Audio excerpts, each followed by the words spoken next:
Hello, हाय, good morning everyone. नमस्ते। Good morning, सुप्रभात। कैसन बा? हाँ जी सर, सभी को गुड मॉर्निंग है। किधर गया? ये रहा। Yes sir, good morning. बस बढ़िया सर, आप सबकी दुआ। आप सबकी दुआ है, बोला तो सही। Yes sir, good morning.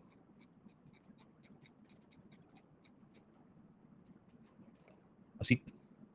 क्या डेटा है आधार का? 80 करोड़? मेरे को लगा 100 करोड़ का, मतलब 150 करोड़ का सबका होगा। तो अभी तो है, अभी तो 70-80 और 70 करोड़ का बाकी है। देखो यार, privacy in this 21st century is a myth. समझ गए? समझ गया ना सर? तो 21वीं शताब्दी के अंदर प्राइवेसी नाम का जो कंटेक्स्ट है वो मिथ्या है सर। छोड़ दो सर। सर क्या यहूदी नहीं, वो जिसने कहा है उसको पूछो, मेरे को नहीं पता सर। ओके, समझे? वो आउट ऑफ सिलेबस क्वेश्चन है यार। No man. ना, जिन्होंने इस प्रकार की बातें की उनको जाके पूछ के आओ कि भाई इसकी हिस्टोरिकल सोर्सेज कहाँ पे मिलते हैं सर। ओके, हमें नहीं पता है इसके बारे में। चलिए सर, ओके, वापस आते हैं। लंबे टाइम के बाद मिले अपन, है ना? बीच बीच में मिल रहे थे, मतलब मैं वो यूट्यूब सेशंस ले रहा था, बट क्या कहते हैं कि रेगुलर क्लास नहीं कर पा रहा था सर। ओके, हाँ जी sir. Good morning sir. Okay, चलिए वापस आते हैं अपन and let us continue with the topics of Saltanat. Sir last class में पीडीएफ के लिए दोस्त था, नहीं पीडीएफ के लिए दोस्त तो अभी भी है सर। समझे? पीडीएफ का दोस्त कम नहीं हुआ, खाली बनना कम हो गया टाइम में सर। पीडीएफ का दोस्त खत्म नहीं हुआ, चिंता मत करना। देखो डिले होगा पर नहीं आएगा वैसा नहीं होगा। समझे नहीं समझे? Things will get delayed but it will not happen कि आएगा ही नहीं बिल्कुल। आएगा तो जरूर सर। समझे नहीं? हाँ देर है, मैंने बताया ना, देर है। देर तो हुई है, तो अभी वो देर वो कैसा है कि ट्रेन की तरह है, आप समझो। एक बार गाड़ी डिले हो गई ना, उसको फिर साइड ट्रैक में डाल दिया जाता है। बट देन कभी कभी क्या होता है कि साइड ट्रैक में डालने के बाद फिर वो लेट ही होती है सर, है ना? कि भाई अब लेट हुई है तो उसको लेट ही करवाओ सर, बाकी सारी गाड़ियों का शेड्यूल मत बगाड़ो। Understood? So the problem is over there. एक बार लेट हो गया तो लेट हो गया सर। और मैं हफ्ते के नहीं नहीं करके 100 घंटे काम करता हूँ सर। ऐसे मेरे क्लासेस 25 घंटे के आसपास होते हैं, पर मुझे पीछे आप समझ गए होंगे कि हर एक क्लास के पीछे 2-3 घंटे पीछे देने पड़ते हैं। तो 1 घंटे के पीछे मेरी 3-4 घंटे की मेहनत होती है। तो नहीं, मैं 100 घंटा काम करता हूँ। मैं महीने का 300 से 400, ऑलमोस्ट 350-400 घंटे के बीच में हम लोग का काम होता है। बट है ना, 70 घंटे से ज़्यादा काम करते हैं। रीडिंग वीडिंग पकड़ लो, ये वो कहीं शूट पे गए हो तो सर। ओके, नहीं हम 70 घंटे ऑफिशियली पढ़ाना खाली हमारा काम नहीं है ना sir. Okay, over and about हम पढ़ाने के सिवाय रीडिंग करना होता है, वो भी that is part of work ना। एकेडमिक एडमिनिस्ट्रेटिव काम है बहुत सारा, और भी चीजें मैनेज करनी होती है along with education sir. Okay, है ना? कंटेंट को अपडेट करना कुछ ना कुछ। ओके, ये एडिटिंग वेडिटिंग का काम करना, दैट इज ऑल्सो वर्क ना। लोगों को लगता है कि ये 2 घंटा के पढ़ा के चला जाता है, महीने के 20 दिन 25 दिन आके पढ़ा। अरे भाई नहीं, नहीं, वो एक्चुअली एक बार क्या हुआ, मैं जब काम कर रहा था ना ऑफलाइन में, तो बड़े इंस्टीट्यूशन के ट्रस्टी थे, मतलब एनजीओ था वो। तो ट्रस्टी कह रहा है यार माशाल्लाह तुम लोग यार 2 घंटे का बहुत छाप के पैसा वैसा लेते हो, ये हो तो यार इतना तो हम हमारे बिजनेस में नहीं कमाते 2 घंटे के अंदर। मैंने बोला सर वो 2 घंटे के 20 घंटे की मेहनत चलेगी वो कौन देगा, है ना? कि इनिशियली जब कोई शुरुआत करते हो तो 2 घंटे के क्लास के लिए तुम्हें 2 दिन देने पड़ते हैं, विल पे फॉर दैट। वो सब यहाँ से तो निकलता है। तो वो फिर उनको तब लॉजिक समझ में आया। बोला बात तो सही की। मैंने बोला अगर मैं खाली उसी पॉइंट ऑफ व्यू से सोचूंगा तो फिर आगे पीछे का क्या होगा? वो तो वी हैव टू सी ना।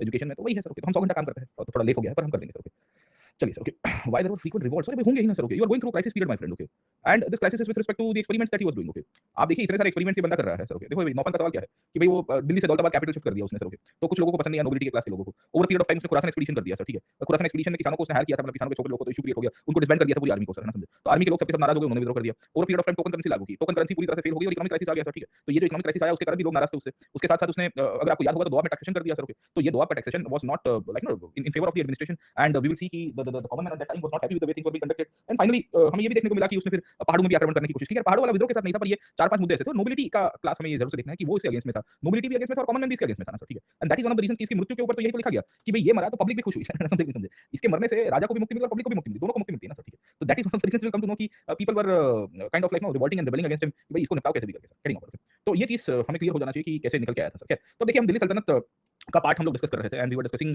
अबाउट दिल्ली सल्तनत। ओके ना समझे? And with respect to Delhi Sultanate हम ये भी बात कर रहे थे कि भाई इनकी पॉलिटिकल कंडीशंस कैसी रही है सर। ओके, इनकी हमने कल के क्लास के अंदर एडमिनिस्ट्रेटिव कंडीशंस भी देखी, कल मतलब 30 तारीख को जब 21-22 को जब क्लास किया था तब हमने स्टेट के फॉर्मेशन के पॉइंट ऑफ व्यू से भी चीजें देखी है। हमने लास्ट में इकोनॉमिक कंडीशंस के ऊपर भी देख लिया था सर। ठीक है, और इकोनॉमी में हमने तीनों सेक्टर देख लिए थे कि प्राइमरी, उसके साथ साथ manufacturing and finally we had also seen little bit of trade and commerce as well कि ट्रेड एंड कॉमर्स और कैसे थर्ड अर्बनाइजेशन को पुश करता है, क्योंकि थर्ड अर्बनाइजेशन का पार्ट जो था इसी के साथ कनेक्टेड था सर। ओके, तो अगर आपको ये क्लैरिटी आ गई है कि भाई देखो पीछे उसके कारण ट्रेड एंड कॉमर्स को बढ़ावा मिला, थर्ड अर्बनाइजेशन हुआ, इक्तेदारी सिस्टम का क्या रोल प्ले है, क्योंकि इक्ता सिस्टम से ही we will come to know कि शहरों का निर्माण कहीं ना कहीं पुश किया जाता है, क्योंकि न्यू फोर्स का जो क्रिएशन होना था उस दौर के अंदर, वो न्यू फोर्स ने भी हेल्प किया इन द अर्बनाइजेशन और उससे स्टेबिलिटी आई, उससे रेवेन्यू बढ़ती है, उससे मिलिट्री एस्टैब्लिशमेंट होने की शुरुआत हुई। तो things over period of time will come to know कि अच्छी तरह से निकल के आएगी सर। ओके, तो हमने ये पार्ट देख लिया है इकोनॉमी के पॉइंट ऑफ व्यू से ज्यादातर क्वेश्चंस और उसकी डायमेंशंस हमने कवर किए थे, वहां से थोड़ा आगे चलेंगे और आज basically socio cultural point of view से समझने की कोशिश करेंगे। Socio cultural point of view से हमें सामाजिक और सांस्कृतिक में इसमें 4-5 चीजें देखनी है। एक तो आर्किटेक्चर देखना है दिल्ली सल्तनत का सर। ठीक है, आर्किटेक्चर के साथ साथ हमें मेन देखना है वो है लिटरेचर सर। ओके, और लिटरेचर और लैंग्वेजेस का डेवलपमेंट के ऊपर आपको जो सवाल आए हुए हैं, स्टेटस ऑफ एजुकेशन के ऊपर से जो सवाल आए हुए हैं, so will try to cover both this topics and over period of time will also see कि कैसे कहानी आगे चलती है सर। ओके, एक्सटर्नल ट्रेड तो था ना सर, है ना? देखो manufacturing will always lead to external trade. Okay, external trade mainly अगर आप देखोगे सेंट्रल एशिया के के साथ कनेक्टिविटी आ गई थी क्योंकि वहाँ से यूएनसी की लिंकेजेस एस्टैब्लिश हो रही है। वी विल आल्सो फाइंड कि जो मर्चेंट्स थे, मुल्तान के व्यापारी जो थे, वही लोग वेस्ट एशिया के साथ, सेंट्रल एशिया के साथ भी डील कर रहे थे। कारखाना सिस्टम उसके बाद फिर जब पोर्चुगीज आए तो पोर्चुगीज के टाइम के ऊपर हमें ये भी देखने को मिला कि वी विल सी की कोस्टल जो ट्रेड है वो भी बढ़ने की शुरुआत हो गई थी। तो external trade was as an outcome और by product of what the surplus in the manufacturing and agriculture side will take place. Okay, कि जितना आपके यहाँ खेती के अंदर डेवलपमेंट होगा वो ग्रेजुअल सेंस के अंदर वो कहीं ना कहीं स्पिल ओवर के रूप में उभर के आएगा, मतलब है ना, it will create kind of spill over effect, और ये स्पिल ओवर इफेक्ट ही हमको यहाँ से मिलती है सर। खैर, अब देखिए कि थोड़ा आगे चलेंगे एंड अब बेसिकली सोशो कल्चरल डायमेंशंस के ऊपर चलते हैं। सोशो कल्चर क्यों? क्योंकि आपके सिलेबस के अंदर भी वो स्पेसिफिकली डाला हुआ है सर, है ना, कि दिल्ली सल्तनत के सोशो कल्चरल डायमेंशंस के ऊपर बताइए एंड शायद तक जो सवाल है वो पहले एक बार देख लेते हैं, सिलेबस की वो पॉइंट देख लेते हैं, then we will jump to the questions as well sir. Okay, तो सिलेबस में जो टॉपिक डाला हुआ है वो ये है शायद तक, एक मिनट सर। ओके, अरे भाई किधर गया भाई, फॉर्मेट किधर गया सर? अरे ये भाई ये बहुत दिक्कत होता है सर, सिलेबस सिलेबस ना, तो दूसरे फ़ोल्डर में, तीसरा फ़ोल्डर में, चौथे फ़ोल्डर में चला जाता है, पर होता रहता है। नौफन ने कुछ वीडियो भेजा था मुझे, लिंक भेजी थी नौफन, वो मैरीटाइम हिस्ट्री वाला मैंने देखा सर, है ना, वो मैरीटाइम हिस्ट्री वाला कुछ भेजा ना आपने सर, तो मतलब वो पूरा आर्टिकल तो नहीं पढ़ पाया but I saw the context. Okay, चलिए, तो कहानी आपको ये है कि विद रिस्पेक्ट टू दिल्ली सल्तनत हमें ये चीज़ समझ में आनी चाहिए, that is the period of the 14th-15th century in the society and culture sir. Okay, अब सोसाइटी कल्चर के अंदर अगर आप देखोगे तो पर्शियन लिटरेचर है, रीजनल लैंग्वेजेस है, literature of language of south India के पॉइंट ऑफ व्यू से आपको जो सवाल पूछा गया है, एंड इसी के कॉन्टेक्स्ट में वी ट्राई टू अंडरस्टैंड कि what has been the significance of the literature, what has been the significance of the literary traditions. Okay, देखो एक क्वेश्चन यहाँ से आएगा आपका सर, सोशो कल्चरल डायमेंशन से, और इसी को ही हम लोग समझने की कोशिश करते हैं। I just load the file as well, तो ईज़ी रह जाएगा हम लोग को सर, है ना। अरे भाई किधर गया? लैंड करा दे मेरे को। ये रहा सर, ठीक है।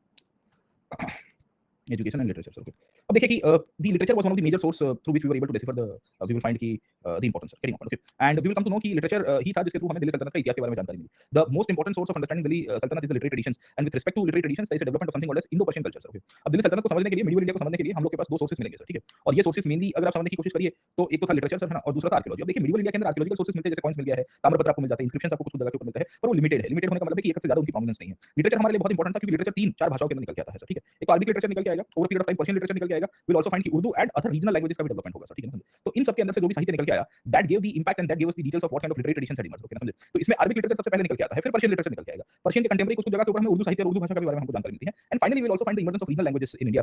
आपको यहाँ से बहुत सारे सवाल पूछे गए हैं, this questions includes the traditions of the emergence of languages and other parts as well sir, ठीक है। अब जैसे अगर आप समझने की कोशिश करिए तो आपको तबाकत नसीरी के ऊपर आपको पूछा गया है, एक बार आपको पूछा था लेखा पद्धति क्या है सर, ठीक है ना, समझे? आपको एक बार पूछा गया चालू पंचशी का स्टाइल ऑफ सिस्टम क्या है, चालू पंचशी का is a method of writing, तो पोथी फॉर्मेट के थोड़ा अलग था सर, ठीक है। यहाँ अगर आप समझोगे तो एक पूछा गया है कि रीजनल लैंग्वेज और लिटरेचर के बारे में बताइए सर। ओके, आमिर खुसरो और अल बरीनी ने इंडिया के बारे में क्या लिखा है इसके बारे में बता दीजिए sir. Okay, Aamir Khusro was an eminent poet and not a historian, obvious है कि वो कविराज था, तो कविराज के रूप में वो चीजें लिखेगा सर, ना इतिहासकार थोड़ी सा सकते नहीं होगा। ओके, या यहाँ आपको कंपैरेटिव सवाल पूछ दिया है कि अरबिक हिस्टोग्राफी और पर्शियन हिस्टोग्राफी के बारे में बताइए और इसकी सिग्निफिकेंस क्या है in understanding the historical period of medieval India sir. Okay, साथों के साथ आपको ये भी इसकी क्लैरिटी होनी चाहिए that is with reference to the Indo Persian culture, and बाकी सारे आपको इसके अंदर से सवाल बहुत पूछे गए हैं सर, ठीक है। तो इसमें बहुत सारे ट्रैवलर्स की कहानी आपको मिलती रहती है, आपको फॉरेन ट्रैवलर्स कोई आया था उसके बारे में आपको सवाल पूछा गया, तो variety of questions that are being asked from this area, और ये सबसे हॉट एरिया है, मतलब यहाँ से आप समझने की कोशिश करोगे तो through out the history they have asked questions. Okay, अब हमें इसमें क्या करना है, दो प्रकार की चीजें देखनी है सर, ठीक है। एक तो लिटरेरी ट्रेडिशंस देखनी है, लिटरेरी ट्रेडिशंस के साथ हमें देखना है डेवलपमेंट ऑफ लैंग्वेजेस। ओके ना, क्योंकि भाषा का विकास होगा तब जाके साहित्य का विकास होगा, राइट और रॉन्ग सर, ठीक है। एंड वी विल सी कि साइमल्टेनियसली जब लिटरेरी ट्रेडिशंस और लैंग्वेज दोनों का डेवलपमेंट होगा तो इन दोनों से ही वी विल सी कि एजुकेशन डेवलपमेंट होने की शुरुआत होगी। अब देखिए कि एजुकेशन के ऊपर पहले सवाल नहीं आते थे, और पहले आते थे तो मुगल लैंग्वेजेस के अंदर से आते थे सर, ठीक है। अब कहानी आपको अलग देखने को मिलती है, क्योंकि हम दोनों कि ये दिल्ली सल्तनत के एजुकेशन सिस्टम के ऊपर भी टिप्पणी करने के ऊपर पूछ रहा है, और कह रहा है कि दिल्ली सल्तनत में किस प्रकार की शिक्षा व्यवस्था थी इसके बारे में भी टिप्पणी कीजिए, इसके बारे में बताइए। आई गेस एक ही सवाल आपको यहाँ से पूछा गया था, और ये सवाल था कि assess the education system in early medieval India,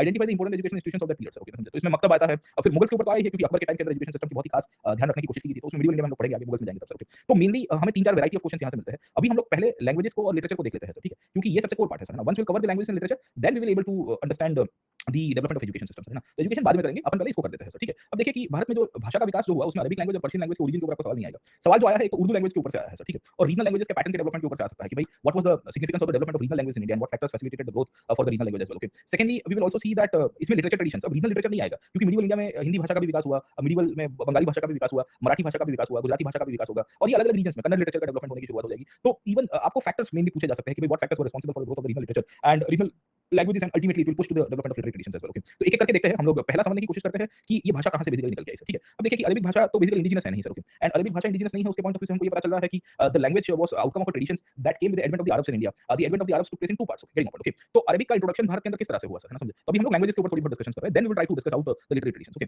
तो देखिए भाषा के पॉइंट ऑफ व्यू से अगर आप लिंग्विस्टिक ओरिजिन देखिए सर, है ना, समझे, तो ये जो लैंग्वेजेस है इसमें हम लोग एक फ्लो चार्ट बना देते हैं तो it becomes easy sir. Okay, तो अरबिक भाषा का इंट्रोडक्शन हमें पता होना चाहिए कि ये कैसे इंट्रोड्यूस हुई थी सर, ठीक है। तो ये अरब्स के साथ इंट्रोड्यूस हुई सर। ओके, अरब्स दो तरह से लेके आए सर, गेटिंग ओके, तो एक तो अरब इन्वेजन ऑफ सिंध हुआ तब, और उसके बाद कुछ अरब ट्रैवलर्स इंडिया के अंदर आते हैं सर, ठीक है। ये अरब ट्रैवलर्स ने अपने मोनोलॉग्स लिखे हैं, अपनी एक्सपीरियंसेस लिखी है, अपनी जो तारीख लिखी है सर, ठीक है ना, समझे। उसके through we will come to know कि इनके द्वारा अरबिक लैंग्वेज का इंट्रोडक्शन किया गया sir, getting okay. So what do we see over here कि the literary traditions that was started by the Arab travellers and the Arab invasion of Sindh के बाद जिस प्रकार का डेवलपमेंट हुआ उसके ट्रांजिशन में ही भारत के अंदर अरबी भाषा यानी कि अरबिक भाषा की इंट्रोडक्शन होती है और ग्रोथ होने की शुरुआत हुई थी सर, ठीक है। But we will also need to see this part, हमें ये भी देखना चाहिए कि अरबिक भाषा उस पीरियड के अंदर भारत में बहुत बड़ी मात्रा में इंपैक्ट नहीं करेगी, या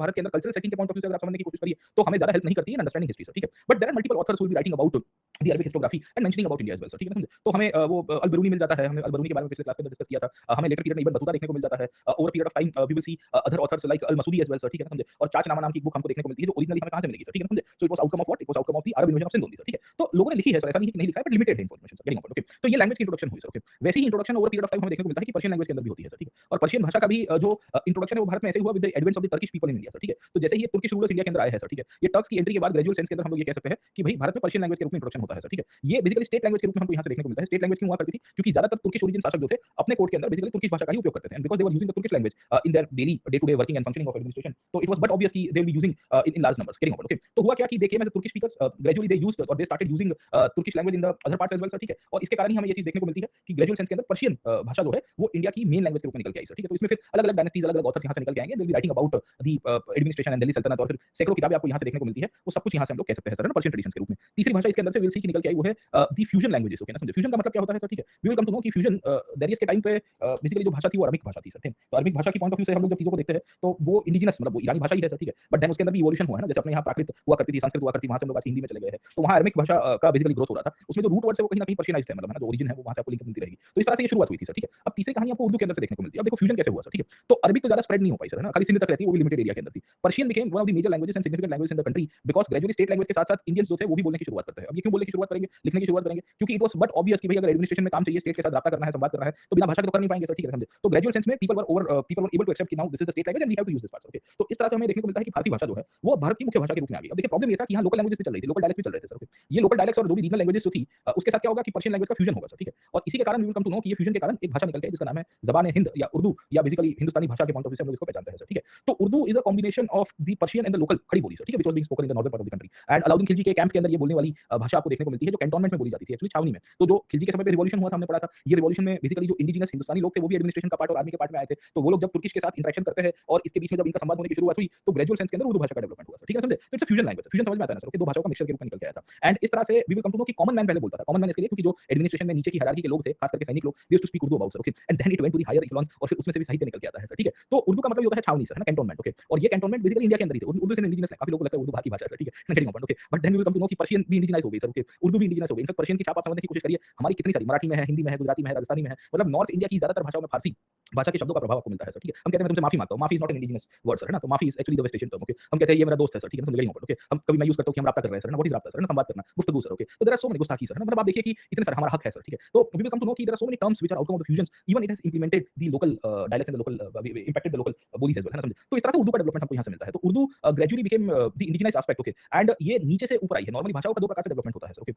एक होता है वी विल सी कि जो ऊपर से नीचे जाती है, जो स्टेट बोलता है हम इमिटेट करते हैं, है ना? जैसे हमें देखने को मिलता है कि अरबिक है या पर्शियन है, लेटर पीरियड में इंग्लिश भाषा हुई जो top down I. Top down मतलब स्टेट ने कहा कि इसको बोलना है या हम बोल रहे हैं तुमको बोलना है तो बोलो वरना काम नहीं मिलेगा, ठीक है? बट उर्दू की अलग कहानी है सर, ठीक है? उर्दू एक ऐसी भाषा है where we will come to know कि ये नीचे से ऊपर जा रही है सर, ओके? क्योंकि ये नीचे डेवलप हुई थी हॉरिजॉन्टल पॉइंट ऑफ व्यू से and then it went up to the higher echelons of the administration and it was being followed over a period of time by the multiple states as well sir, getting okay? तो हुआ क्या कि इसने grammar जो है वो हिंदी का follow किया या खड़ी बोली का फॉलो किया। खड़ी बोली was the local dialect eight that time, okay? जो आज के उत्तर भारत में बोली जाती है एंड वी विल सी कि खड़ी बोली नहीं पता है सर, ठीक है? If you are belonging to North India Haryana से वेस्टर्न यूपी वाले रीजन्स के अंदर आपको यू विल फाइंड, ओके ना? समझे? और भी रीजन्स के अंदर बोली जाती है सर, ठीक है? Getting okay? तो वी विल सी अब ज़्यादातर वेस्टर्न यूपी वाले प्रदेशों के अंदर आपको ज़्यादा मिलती है सर, ठीक है? तो वहाँ ये बोली जाएगी sir, okay? And we will come to know कि उसका मिक्सचर हुआ सर, ओके? ये मिक्सचर होने के कारण इसने दो प्रकार की चीजें डेवलप की। पहली हमें देखने को मिलता है कि ग्रामर जो है उसने हिंदी का फॉलो किया, मतलब हिंदुस्तानी फॉलो किया और इसकी स्क्रिप्ट इसने पर्शियन यूज की क्योंकि फ्यूजन लैंग्वेज मैंने आपको बताया सर, ओके? तो इस तरह से we will come to know कि इसको ही कहते हैं इंडो पर्शियन कल्चर का डेवलपमेंट होना सर, ठीक है ना? समझे? इंडो पर्शियन लैंग्वेज का डेवलपमेंट होने का मतलब क्या है कि भाई अब एक ऐसी भाषा का विकास होने की शुरुआत हुई जो भारतीय भी थी और पर्शियनाइज्ड भी थी सर, है ना? तो स्क्रिप्ट इसकी जो थी वो पर्शियन आ जाती है सर, गेटिंग ओके? बट जो ग्रामर था वो हिंदुस्तानी था सर, ओके? तो उर्दू के अंदर ग्रामर जो है आज की तारीख में भी जो ग्रामेटिकल टर्मिनोलॉजी यूज की जाती है, व्याकरण जो है वो हिंदी या हिंदुस्तानी का यूज किया गया है एंड विल सी कि स्क्रिप्ट जो है वो पर्शियन है। इसके लिए लिखी जाती है from right to left sir, ठीक है? समझ गेटिंग ओके?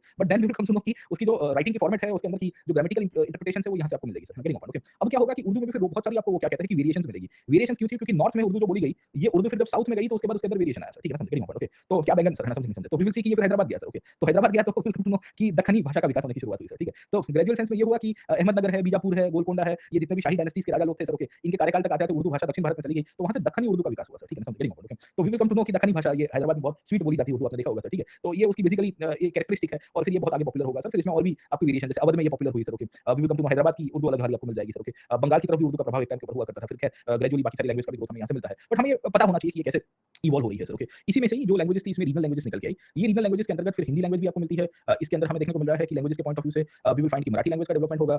इसके अंदर हमें देखने को मिलता है कन्नड़ा लैंग्वेज का डेवलपमेंट होगा, मलयालम लैंग्वेज का डेवलपमेंट होगा हमें गुजराती लैंग्वेज का डेवलपमेंट मिलेगा सर, ठीक है ना, समझे। तो वी विल फाइंड कि बहुत वेरिएशंस आपको इसके अंदर से मिलेंगे सर, समझे। So that good number of linguistic and languages development taking place contemporary in the medieval era sir. First thing is clear कि कहानी किस तरह से निकल के आई। अब एक-एक करके हम लोग को ये समझना है और समझना ये है कि भई रीजनल लैंग्वेजेस का ग्रोथ कैसे हुआ और उर्दू का कैसे हुआ सर, है ना। तो पहले उर्दू का देख लेते हैं, फिर रीजनल लैंग्वेजेस का देखेंगे सर, ठीक है। तो Urdu is an outcome of we will see कि the interpretations and we can identify the fact कि उर्दू जो है वो निकल के ही आया था with reference to this part sir, है ना, समझे। कहाँ गया सर, ठीक है। किधर गया सर? रुको सर, रुको। उर्दू के ऊपर अपनी एक स्लाइड भी बनाई थी सर, गायब हो गई सर। हाय, हाय। हाँ, ओह होरी बाबा सर, ओके। हाँ, ये रहा सर, ठीक है ना, समझे। मैं सोचा कहाँ चला गया सर, ओके। तो व्हाट इज़ हैपनिंग सर, है ना, समझे। We will come to know कहाँ इसमें सिस्टम में कहाँ कंट्रोल है सर, ओके। इसमें अपलोड कर दिया था। तो उर्दू लैंग्वेज बेसिकली सबसे प्रोमिनेंट नई भाषा का डेवलपमेंट के रूप में आपको यहाँ से मिलती है। तो इसकी डेवलपमेंट मैंने बताया लश्कर में हुई। बेसिकली लश्कर का मतलब ये है कि कैंप्स के अंदर कैंटोनमेंट्स में होती है। नॉर्मली वी विल फाइंड कि कैंटोनमेंट में जो सेंट्रलेशन ट्राइब्स हुआ करती थी, लो रीजन लोग थे, नॉन तुर्किश लोग थे और हिंदुस्तानी लोग थे, इनके मिक्सचर के कारण आपको यहाँ से मिलती है। So it is an outcome of the Persian interaction with Indian languages, okay ना, समझे। And that is one of the reasons the grammar is of Indian language and the script is of the अरबी Persian origin sir, ठीक है ना, okay. ये use होने की शुरुआत हुई थी खिलजी पीरियड के अंदर, खास करके दहलवी यानी कि दिल्ली के अंदर आपको इसका प्रभाव देखने को मिलेगा सर, ठीक है। तो कहानी ये है कि ये पर्शियन वोकैबुलरी के अंदर बन गए और यहाँ से ये डिबेट शुरू हुई कि किसने शुरू किया था सर, वेरी इंपॉर्टेंट, ओके। तो it was an outcome of something that we will see that the soldiers were communicating among themselves, okay. सैनिक लोग अंदर-अंदर बातें कर रहे थे, बातें करते-करते राजा ने सुना सर, ओके, प्रशासन ने सुना कि भई इसको बाहर भी पब्लिक के साथ संवाद कराओ तो ठीक रहेगा सर, ओके। तो पब्लिक के अंदर हमारी जो क्या कह सकते हैं कि जो एक्सेप्टेंस है वो बढ़ेगी सर, है ना, समझे। तो that will make sense as well in the long run as well. तो इस तरह से हमें ये पता चल रहा है कि उर्दू लिटरेचर की ग्रोथ होने की शुरुआत होती है। इंडियन लैंग्वेजेस की जो सिस्टम थी वो अलग हुआ करती थी, तो इसको ज़बान उर्दू कहते थे सर, ठीक है ना, ज़बान हिंद कहते थे उस पीरियड के अंदर। और यहाँ से we will come to know कि दिल्ली के लोगों ने इसको बोलना शुरू किया था। फिर उसके बाद इसी के अंदर से एक वेरिएशन है हिंदवी सर, ठीक है। हिंदवी या हिंदुस्तानी कहते हैं उसको सर, ओके। तो ग्रेजुअली सोल्जर से फिर बाहर शहरी विस्तार में गया, फिर ग्रामीण विस्तार में जाने की शुरुआत हुई। ग्रेजुअल सेंस के अंदर इंडियन एलीट्स इसको ज़्यादा यूज़ करते थे, जो नोबिलिटी के क्लोज क्लास थे या इंडियन नोबिलिटी, इंडियन एरिस्टोक्रेसी का पार्ट लोग हुआ करता था, they used to speak, okay ना, समझे। दूसरे जो न्यू मुस्लिम्स थे, न्यू मुस्लिम्स मतलब जो बेसिकली नए-नए इस्लाम की तरफ गए थे और जिनको पर्शियन भाषा के ऊपर पकड़ कम थी, पर उर्दू की जो बोली है खास करके आप समझने की कोशिश करें, ग्रामर जो था और जो बोलने की पद्धति थी वो तो वैसी थी, है ना, समझे, समझे ना, कि आपकी ज़बान, है ना, समझे, आपके अल्फाज, है ना, तो विल सी कि हम शब्द की जगह अल्फाज यूज़ करते हैं, तो अल्टीमेटली घुमा फिरा के वही आया ना सर, ओके। तो it was easy for the common man to interpret as well, so to get near to the king, to get near to the administration as well, okay, and to have greater acceptance in the higher echelons of administrative side as well. So the new Muslims who were kind of a people who were part of the administrative side, okay, the middle and the lower level of administrations, because they were trying to get near to the state as well, okay. So they also started speaking Urdu, sir, getting on, okay. तो शुरू तो elite class के द्वारा और खास करके immigrants से और soldiers और वहां से शुरू हुआ सर, okay. इसके लिए मैंने आपको बताया कि नॉर्मल भाषाएं कैसे होती है, we will see कि ऊपर से लागू होगी, पर्शियन ऊपर से आई, इंग्लिश ऊपर से आई सर, okay. उर्दू नीचे से जा रही है सर, okay. और क्यों, क्योंकि फ्यूजन का पार्ट था ना सर, getting on, okay. तो ये फ्यूजन की कहानी है पूरी की पूरी लोकल बोलियों के बीच में सर, और फ्यूजन होता है ना आज की तारीख, हम कैसे इंग्लिश का यूज कर रहे हैं आज की तारीख में सर, okay ना, so we use the English language, okay. फिर कभी कभी अपने लोकल भाषा में उस्मा वाली भाषा बोलते हैं सर, ठीक है ना, कि मेरे को नस नहीं आसमाता है इसमें सर, है ना, समझे, कि स्मा you understand sir, okay, everywhere you use the word स्मा in between सर, okay. तो गुजराती हो, इंग्लिश हो, हिंदी हो सर, है ना, उसमें स्मा यूज कर देंगे बीच में, स्मा is a kind of we can say वो उसके बीच में कहीं पे भी डाल सकते हो सर, ठीक है। एंड देन उसके बाद you can communicate sir, okay. तो मेरे को नहीं आता है तो मेरे को नस मही, नहीं का मतलब स्मा बीच में, तो नस मही आसमाता, है ना, आता नहीं आता है, मैंने बोला तो आसमाता है इसमें, है ना, मतलब नहीं आता है सर। तो ये स्मा वाली भाषा बहुत लोकल भाषा बोली, तो गुजराती में भी यूज करते हैं, हिंदी में भी यूज करते हैं, इंग्लिश में भी यूज कर देते हैं कभी-कभी, ठीक है। तो एक दफा ऐसा हुआ कि मेरे घर पे कोई रिश्तेदार आए हुए थे सर, रिश्तेदार मतलब दूर के रिश्तेदार थे। तो उसमें 2 आंटियां चुगली कर रही थी सर, समझे नहीं समझे। और मैं तब छोटा सा बच्चा था सर, ओके, बच्चा मतलब स्कूल में था, तो उनके चुगली अंदर घर की वो हो रही थी कुछ ना कुछ कि इनके यहाँ ऐसा है, वैसा है, फलाना है सर, ओके। तो वो बोले कि अपन स्मा में बात करते हैं, ये सुनना ले आगे जाके सबको कहानी ना बता दे सर, ओके। तो उन्होंने आधे घंटे तक पूरी, है ना, कथा कही है, इसमें ये हुआ, इसमें ये हुआ, स्मा में बात कर रहे हैं सर, ओके। फिर थोड़े टाइम के बाद जब खत्म हुआ ना, फिर उसके बाद मैंने ऐसे स्माइल किया, खेल रहा था मैं कुछ, फिर मैंने स्मा में जवाब दिया सर कि मैंने बस बदू खास ऊपर पास पड़ी गस में चेस में हंस मैं हूं बधाने देने, मतलब बस बधाने जस मैंने कस में 10 मिस, ओके। तो भाई साहब वो जो दूसरी वाली आंटी थी उनको काटो तो खून ना निकले सर, बोले इसको तो सब पता चल गया। फिर मेरे को ना काइंड ऑफ वो पैसिफाई कर रही है, बताना मत किसी को कि क्या हो गया ना ये वो, मैंने बोला नहीं मैं तो बता दूंगा सर, ठीक ना, समझे नहीं समझे। खैर, तो वेलकम टू नो कि इस तरह से उर्दू भाषा का डेवलपमेंट हुआ। It's a combination of fusion sir, है ना, समझे। Fusion that was mainly N outcome of the language speak spoken in the local parts as well sir, very good, okay. तो इसकी थियरीज अलग-अलग प्रकार की है। थियरीज का मतलब हमें ये देखने को मिल रहा है कि अलग पॉइंट से हमको यहाँ से मिलेगी सर, ओके। तो मेनली वी विल फाइंड कि पंजाब और हरियाणा और वेस्टर्न यूपी वाले रीजन के अंदर आपको ज़्यादा बोली जाएगी सर, ओके। और we will come to know कि अरबिक और पर्शियन लैंग्वेज का प्रभाव इसके अंदर से आपको मिलता है। इनिशियली खड़ी बोली जिसे मैंने बताया कि हिंदी भाषा की एक बोली है, उसका और पर्शियन इंप्लीमेंटेशन की मिक्सचर आपको यहाँ से मिलती है। फिर इसमें और भी डायलेक्ट्स है, मतलब राजस्थानी भाषा का भी प्रभाव मिलता है, ब्रज भाषा वेस्टर्न यूपी के अंदर मैंने आपको बताया, वहाँ इसका इम्पैक्ट देखने को मिलता है। और फिर ओवर पीरियड ऑफ टाइम उसके अंदर स्टैंडर्डाइजेशन, उसको ज़बान उर्दू कहते हैं सर, ठीक है। So by the mid of the 14th century, by the transition of the 14th the 15th century sir, ठीक है। So there is a standardisation taking place, है ना। स्टैंडर्डाइजेशन का मतलब ये है कि अब प्रॉपर एक फॉर्मेट के अंदर बननी शुरू हो गई थी सर, ओके। और फिर उसके अंदर से we will come to know कि फिर और भी वेरिएशंस निकल गए। उर्दू के वेरिएशंस 3-4 जगह के ऊपर मिलते हैं। एक तो साउथ इंडियन उर्दू निकल गई, उसको दक्कनी कहते हैं सर, ठीक है ना। दक्कनी भाषा क्यों? क्योंकि ये जब दिल्ली के सुल्तान तुगलक के समय पे 14th सेंचुरी के बाद, है ना, क्योंकि मोहम्मद बिन तुगलक ने दक्कन में कैंपेन किया, दिल्ली से दौलताबाद कैपिटल शिफ्ट किया, तो उस दौर के अंदर यहाँ बहुत सारे स्कॉलर्स गए, भाषा बोलने वाले गए, तो ये लोगों ने फिर दक्कनी उर्दू का निर्माण करवाया सर, ठीक है। तो दक्कनी उर्दू में we will come to know कि जो डायलेक्ट है थोड़ा अलग है, शब्दों की अगर आप समझोगे तो वोकैबुलरी वो भी थोड़ी बहुत डिफरेंशिएट करती है और लोकल लैंग्वेजेस डेफिनिटली वहाँ इंप्लीकेट करेगी सर, ओके। दूसरी उर्दू फिर नॉर्थ इंडिया के अंदर खास करके 15th और 16th सेंचुरी के ट्रांजिशन में वी विल फाइंड कि उसमें भी 2 प्रकार के वेरिएशंस निकल गए। एक उर्दू फिर पर्शियनाइज्ड उर्दू हो गई। पर्शियनाइज्ड उर्दू का मतलब ये होता है कि we will come to know कि उसमें फारसी प्रभाव ज़्यादा हुआ सर, और दूसरी उर्दू जो है वो हिंदुस्तानी उर्दू के रूप में निकल के आई, जिसमें हिंदी प्रभाव ज़्यादा रहा सर, ठीक है। तो over period of time there were 2 variations of Urdu that emerged in the 16th century, okay. One was the Persianised Urdu and second was the Hindavi और द हिंदुस्तानी उर्दू सर, ठीक है। और इसमें फिर ग्रेजुएट सेंस में जो ब्रिटिश आए, जो खास करके 18th से 19th सेंचुरी का पीरियड था, अगर आपको पता होगा तो वो फोर्ट विलियम कॉलेज की स्थापना की थी इसने वेलेस्ली ने। तो फोर्ट विलियम कॉलेज 1799 में जब बनी, मतलब 18वीं शताब्दी के एंड में, तो उसका प्रिंसिपल था गिलक्रिस्ट, ओके ना, समझे। तो गिलक्रिस्ट ने जाके रिसर्च कर रहे थे लोग ओरिएंटल ट्रेडिशंस के ऊपर, तो देन ही सॉ कि यार ये उर्दू के 2 वेरिएशंस है, एक पर्शियनाइज्ड है और एक हिंदुस्तानी है, जो हिंदी भाषा के साथ ज़्यादा जुड़ी है, उसमें शब्द हिंदी के ज़्यादा है। तो इसमें बेसिकली इसने कम्युनिटी सेंट्रिक उसको टर्म दे दिया और कहा कि जो पर्शियनाइज्ड हिंदू है या उर्दू जो है वो मुस्लिम्स बोल रहा है, और जो हिंदुस्तानी उर्दू जो है वो वी विल सी कि हिंदू कम्युनिटी ज़्यादा बोल रही है, whereas both the community based on the geographical locations they were speaking it out sir, ठीक है। So there was kind of, मतलब आप समझने की कोशिश करिए कि जैसे राजस्थान से लेके बाकी सारे गुजरात वाले प्रभाव में जहाँ हिंदवी या हिंदुस्तानी बोली जा रही थी, उसमें हिंदू या मुसलमान जो भी था वो हिंदुस्तानी उर्दू बोल रहा था सर, ओके। मतलब उसमें हिंदुस्तानी और हिंदी शब्द ज़्यादा थे सर। और ऊपर की तरफ जो नॉर्थ में खास करके विस्तार थे, वहाँ इर्रेस्पेक्टिव आप हिंदू या मुसलमान थे, but you using the Persianised version of Urdu sir, ठीक है। तो अगर आप नेहरू जी का भाषा देखोगे तो नेहरू जी हिंदुस्तानी भाषा बोलते थे, पर हिंदुस्तानी उनकी जो हिंदुस्तानी पुरानी भाषा जो थी उसमें पर्शियनाइज्ड उर्दू ज्यादा थी सर, ठीक है ना, समझ okay. But then the British got this kind of the basis कि भाई देखो यहाँ स्क्रिप्ट अलग-अलग है, इनकी इनकी लैंग्वेजेस के अंदर इन्फ्लुएंस भी ज्यादा है और फिर कम्युनिटी सेंट्रिक करवा दिया sir, getting okay. Community centric किस तरह से करवा दिया गया कि भाई देखो रिलीजियस कम्युनिटीज है,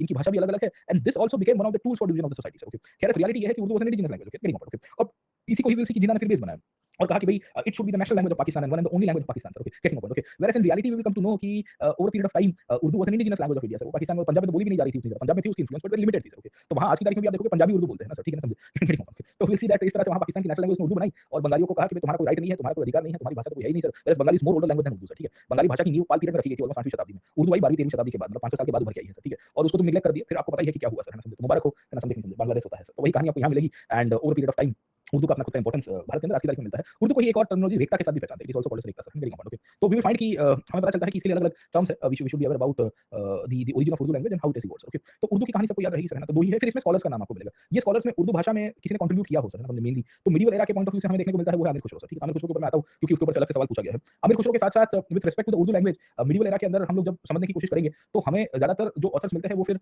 उसके बाद 18th सेंचुरी के अंदर प्रोमिनेंटली मिलेंगे सर, ठीक है। उसमें फिर गालिब जैसे ऑथर्स हमको मिल जाते हैं, बहादुर शाह जफर जैसे ऑथर्स मिल जाएंगे सर, है ना, ओके। फिर सैयद अहमद खान जैसे स्कॉलर्स आपको मिलेंगे जो अलीगढ़ के साथ जुड़े हुए हैं। तो वो फिर इस तरह से निकल के आए। फिर उर्दू अल्लामा इकबाल आपको देखने को मिलेंगे उर्दू भाषा के अंदर। तो वो फिर लेटर पीरियड में आपको मिलते हैं सर, ओके। तो this is how the Urdu language had the evolution in India and हमें उर्दू की कहानी पता होनी चाहिए कि ये कैसे निकल के आया था, इसकी फॉर्मेशंस कैसे होती है और ये अल्टीमेट फिर लेटर पीरियड में कैसे ट्रांजिशन में चला गया सर, वेरी ओके। तो किताबें हैं, बहुत सारी बुक्स है, हमको यहाँ से ऐसा नहीं है कि नहीं मिलती है, ओके। बट देन हम कितने लोगों को याद रखेंगे, मतलब हम थक जाएंगे सर साहित्य के अंदर से उर्दू को पढ़ाते-पढ़ाते। पर ओरिजिन ग्रोथ हो गई हमारे लिए सर, ठीक है। और फिर उसके बाद उसकी स्प्रेड का फैक्टर हो गया सर, वेरी ओके। इसमें मुगल्स के भी हम लोग रोल प्ले लिख सकते हैं sir, very okay. So we can write the role of Mughals and the personalities associated with Urdu language. इसमें 3-4 पर्सनैलिटीज को याद रखिएगा सर, है ना, समझे।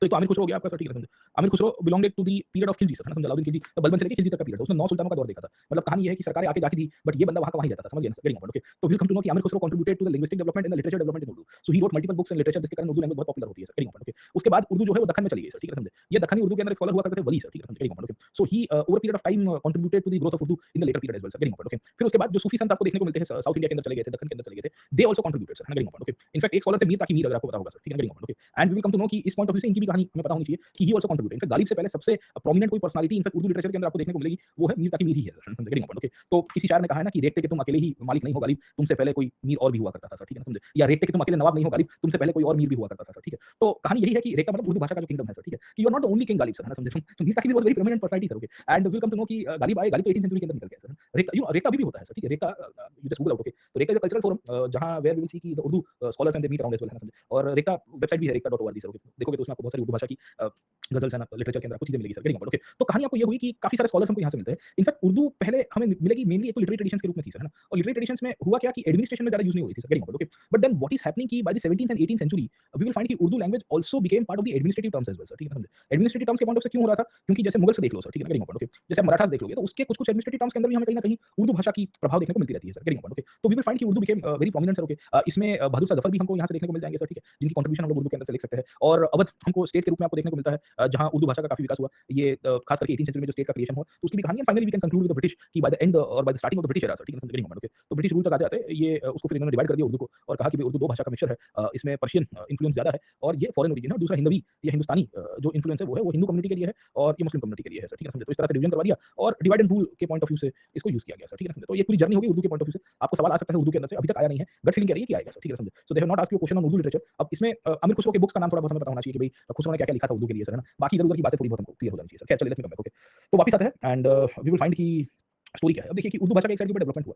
Urdu was never used in large scale in the administrative side, है ना। इट बिकेम और it continued to remain the language of we can say the elite class and a class of people literally involved into cultural spread only sir, ठीक है। मतलब आप देखिए कि Indo Persian culture के पॉइंट ऑफ से उर्दू का फ्यूजन के रूप में डेवलपमेंट तो हुआ सर, ठीक है। बट इंटरेस्टिंग कहानी आपको ये भी देखने को मिलती है कि उर्दू मूल तरह से जिस तरह से एडमिनिस्ट्रेशन में यूज होना चाहिए वो नहीं हो पाया सर, वेरी इंपॉर्टेंट, समझ लीजिए। तो ये एक बहुत प्रोमिनेंट पार्ट उर्दू के अंदर से हम लोग इसके अंदर से लिखेंगे सर, ओके। दूसरी पार्ट यहाँ से मैंने आपको बताया कि उर्दू अकेली एक भाषा नहीं थी जिसका डेवलपमेंट हुआ सर, ओके। इसमें इस दौर के अंदर रीजनल लैंग्वेजेस भी बहुत सारी निकल के आती है सर, ठीक है। ये रीजनल लैंग्वेजेस का ग्रोथ हमें पता होना चाहिए कि व्हाट फैक्टर्स वर रिस्पांसिबल और what factors were attributed to the growth of regional language in India and how the regional languages played a very significant role in the medieval era sir, क्योंकि उसका भी साहित्य बनेगा, Kannada literature बना, मैंने आपको बताया over period of time Malayalam literature बन के आता है, फिर बंगाली लिटरेचर निकल के आएगा सर, है ना। तो we need to understand this part as well sir, okay. देखिए रीजनल लैंग्वेजेस में हमें दो चीजें देखनी है। पहला है the growth of the regional languages in India, दूसरा है कि इसके फैक्टर्स कौन से रिस्पांसिबल थे सर, ठीक है, समझे। तो we need to see the socio political angle sir, है ना, in the growth of the regional languages and we also need to see कि how Sanskrit became we can say a language जहां उसका डाउनफॉल आपको देखने को मिलता है। तो आप देखिए कि the important of Sanskrit is getting down in the medieval period sir, ठीक है, समझे।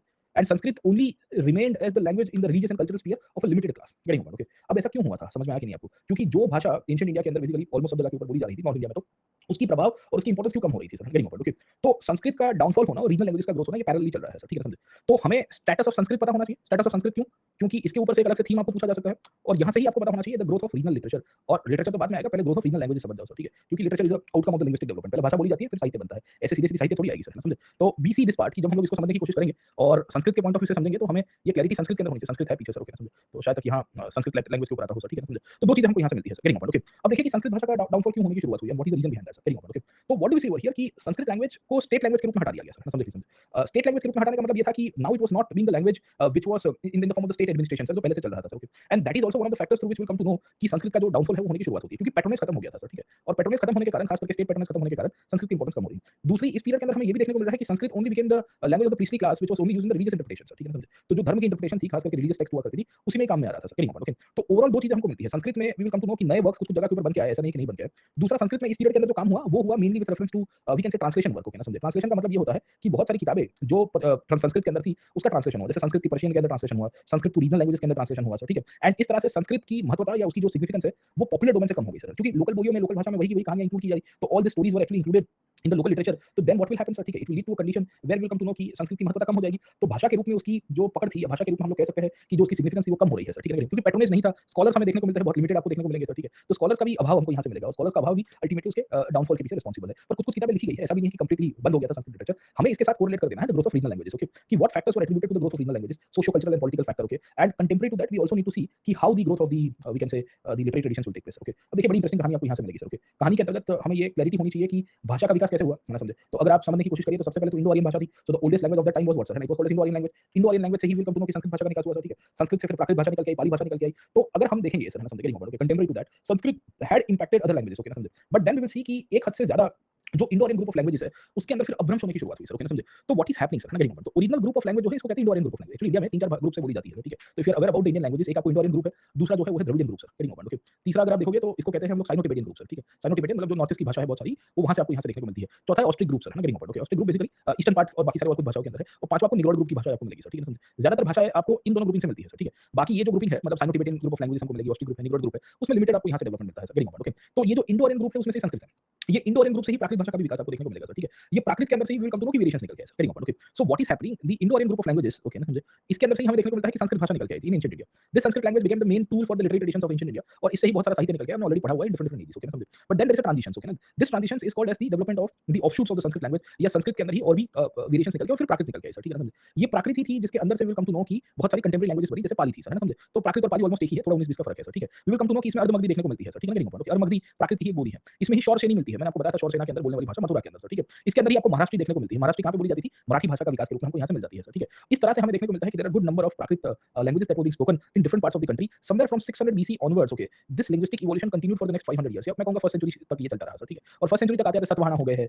या आप देखोगे तो मथुरा हो गया है। We will come to know कि अर्धमगधी मतलब मगध के अंदर की जो साहित्य है वो आपको मिल जाती है, बुधा की पाली लिटरेचर आपको यहाँ से मिल जाती है। तो इस तरह से हुआ क्या कि वी विल फाइंड कि प्राकृत भाषा का भी, लैंग्वेज का भी डेवलपमेंट आपको मिलेगा सर, ठीक है ना। Shauraseni did the development of the Braj, तो काइंड ऑफ वैसा उसमें होता क्या है मैं आपको बता रहा हूँ सर, ठीक है ना। There are two things which are going on, okay. One was the growth of Sanskrit, second is the Prakrit. Prakrit की बहुत सारी डेवलपमेंट आपको यहाँ से मिलती है। ये जितनी भी डेवलपमेंट हुई उसमें लोकल डायलेक्ट्स भी हुआ करती थी। ये जो लोकल डायलेक्ट्स हमको देखने को मिल रही है, ये लोकल डायलेक्ट्स इसके साथ मर्ज हुई है, उसमें से बनी अपभ्रंश, ओके ना। तो आज जो हमें ब्रज भाषा देखने को मिलती है, it is an outcome of Apabhramsha, okay. अब what is Apabhramsha, okay. Apabhramsha is the we can say corrupt form of language, okay. समझ में आ रहा है कि नहीं आपको। And we will come to know कि it's a khichdi of the एक main tradition with the local बोली, क्योंकि हम गुजराती में कहवा कि नौ गांव में बोली बदला सर, या 12 गांव में बोली बदला सर, ओके। कि you travel to 12 villages, okay समझे। 12 गांव तक आते-आते 13वें गांव में कुछ अलग भाषा आपको सुनने को मिलेगी सर, समझे समझे। And this happens everywhere sir, getting about, okay. उसके पीछे की कहानी क्यों है, क्योंकि जो भी आप रीजन टू रीजन वेरी कर रहे हो, सोसाइटी टू सोसाइटी वेरी कर रहे हो, तो इसमें क्या हुआ कि अपभ्रंश बन के आई। अपभ्रंश भाषा आज के जो रीजनल लैंग्वेज का ग्रोथ है, it is an outcome of Apabhramsha only sir, ठीक है। So whatever we see in the form of what we see in the modern day languages, okay ना समझे, ये सब की सब यहाँ से निकल के, तो इंडो आर्यन की कहानी आपको यहाँ से मिलती है सर, ठीक है ना समझे। तो पहले संस्कृत बना, फिर प्राकृत बना, प्राकृत के साथ लोकल डायलेक्ट्स इकट्ठी हुई, तो उसमें से क्या बन गया Apabhramsha, okay. Apabhramsha became the base, Apabhramsha became the base for the modern languages to grow, okay. तो हुआ क्या कि by the next 500-600 years, okay ना, अगले 400-500 साल तक आते-आते हमें ये चीज देखने को मिल रही है